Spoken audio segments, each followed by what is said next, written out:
Hello, I have a new video today.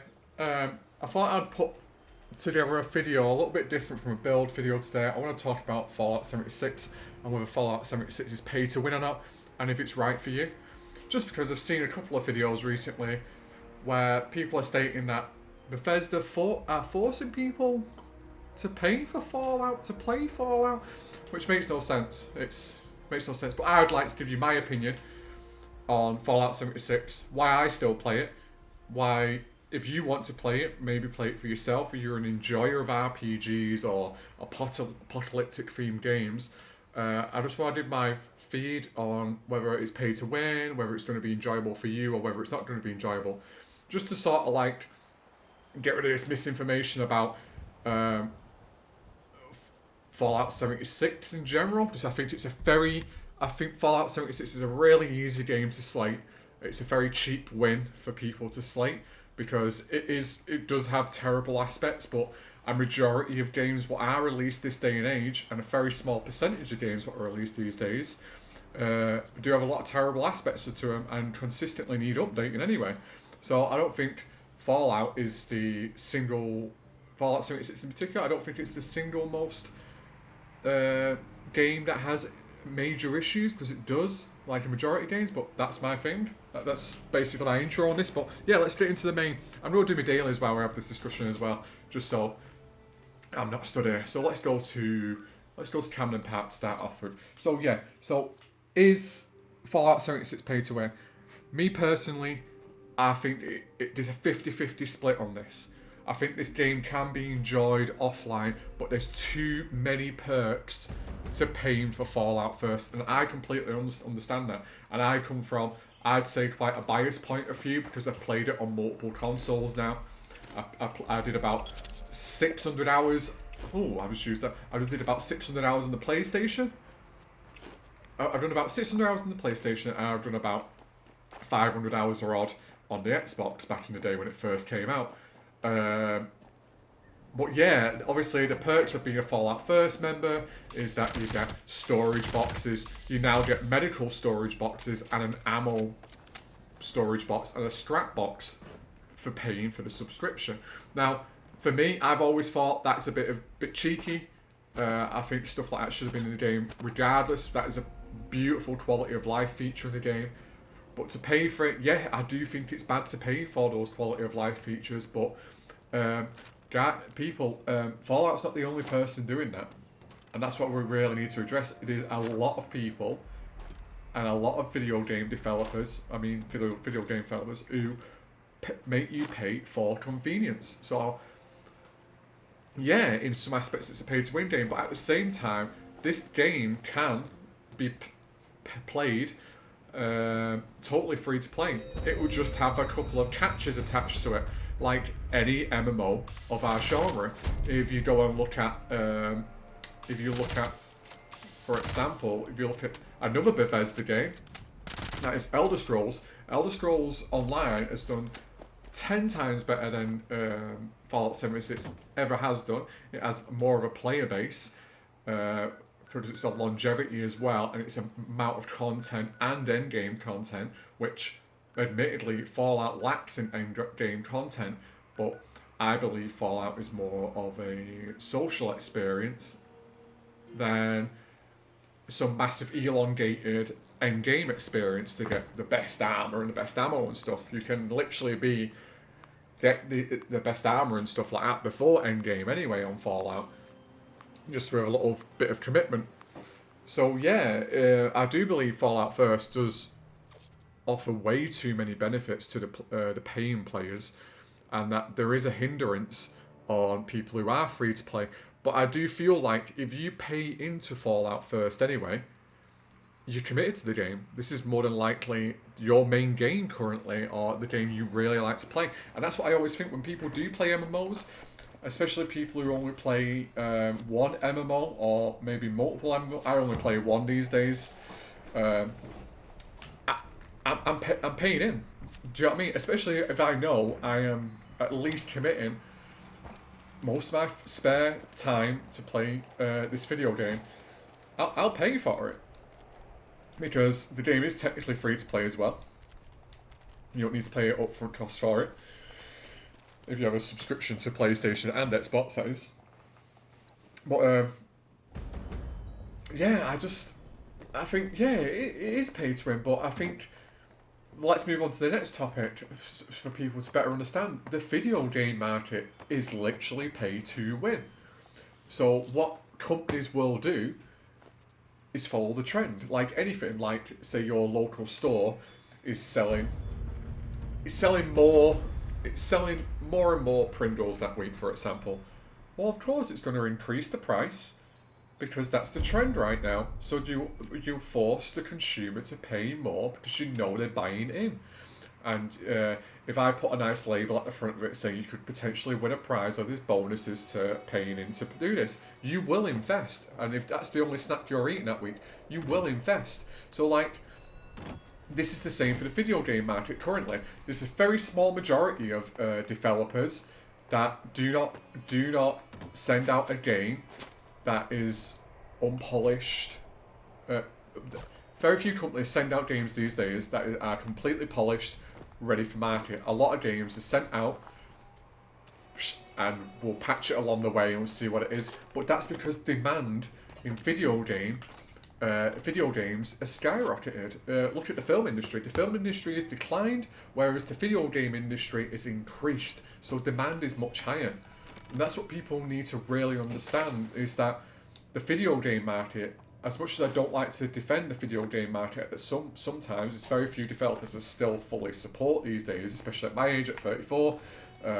I've been in the video game industry, playing video games, technically not in the industry, but I've been playing and supporting the video game industry for plus 27 years. So it's it's hard for me to sometimes to carry on to supporting it, but I can also understand that the video game industry is just following trends, and we the consumer create trends, and then obviously what we have to understand is when a trend is created, the market what is producing though that currency, that commodity what you like, will abuse your need for that item. So they will charge you more. They will offer more. They'll put dangle carrots in front of you to make it seem more beneficial for you to own this game or to purchase this item, and only support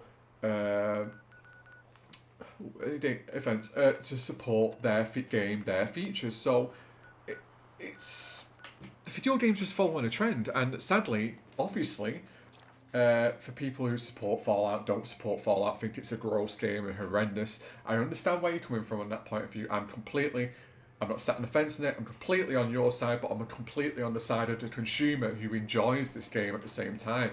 I consume this game. I consume this game a horrendous amount of time in a week. Um, I love playing this game. It's my main game currently. But I don't. I seriously don't regret paying in to play Fallout, because I remember, this is a nice story now I'll bring up. I remember when I was originally playing the likes of Fallout New Vegas, and I remember saying to my brother at the time, oh my god, imagine Fallout was co-op. Imagine we could play this game in co-op form. Years and years and years passed, and obviously Fallout 76 was announced. It was horrendous. It was the big historically one of the biggest video game disasters. It was gross. It was gross when it first came out, but I believe that us as the players who have been still invested in this game are reaping the rewards from our investment in this game. Because we are investing. If you pay for a game, that is an investment you make.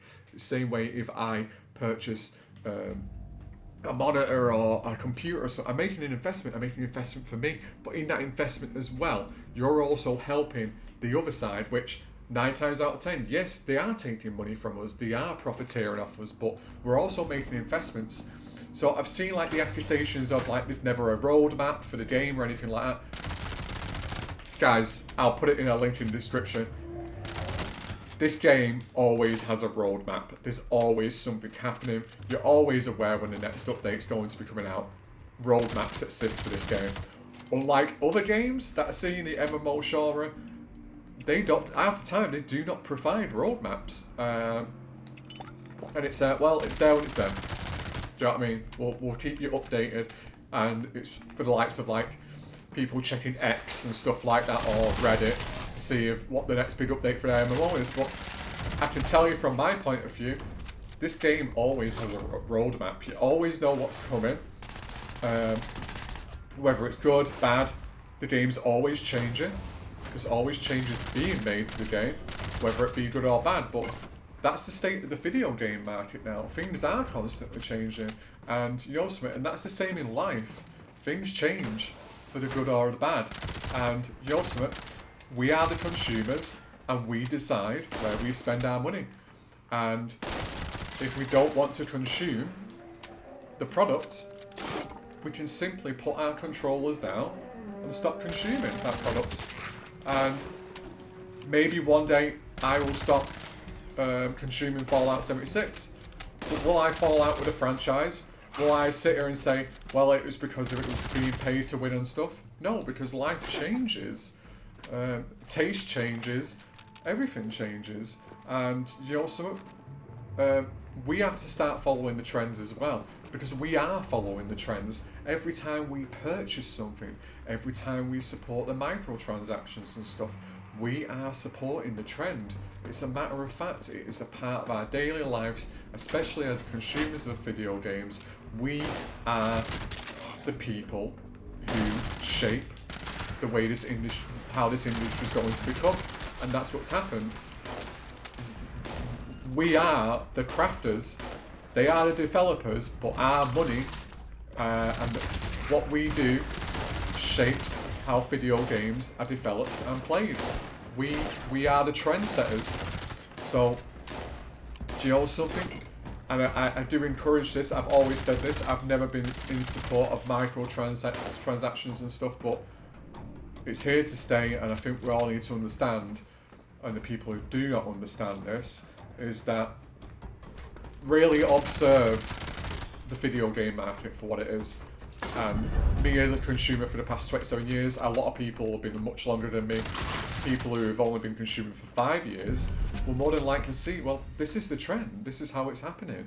And we are hostage to that, sadly. Because we made ourselves into the hostages of this video game trend of always having to pay to support our games. And that is what it is. And you also, to developers that are still making games that are coming out completely polished and ready to go, and are just single player games and stuff, I fully support you. I fully support single player games. I really want to see a resurgence in big single player games. It is slowly happening again, but we have to understand the video game market has changed drastically over the past 10 to 15 years. COVID didn't really help in that matter, but you know something, it happened. And it's changed, and it's always going to be changing, because listen, if the video game market didn't change, we wouldn't be where we're at now. If the video game market stopped growing, we wouldn't be where we are now.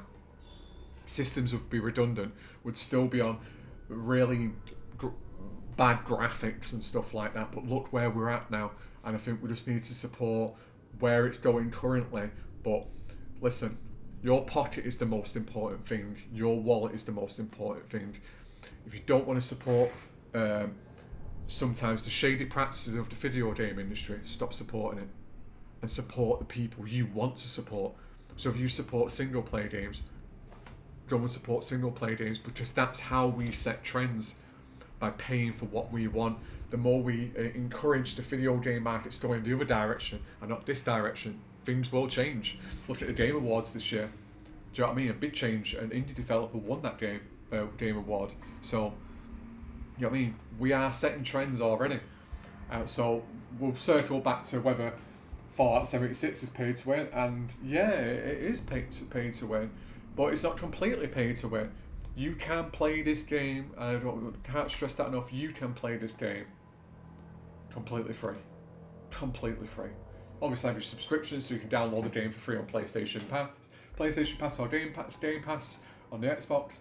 But yeah, this game is free, and don't let people discourage you from it. If you want to experience Fallout in its online state and experience a somewhat nice story, but also experience the community, beautiful community of Fallout, and its ever growing community as well, then yeah, I encourage you to play it. And if you do want to invest, this is the particular thing I need to stress the most. If you want to invest and you know you're going to be playing this game for 400 hours, 500 hours maybe, and you're all the way through there now, get Fallout first. Because it will make life easy. That's the point. Everything in life sometimes, a lot of things in life you have to pay for to make that life easier. And that is what online games are about now. That's what our online games are. So yeah, that was my tangent on whether Fallout is paid to win or not, and the state of the video game industry. And I'll finish off on I highly encourage you to play Fallout 76.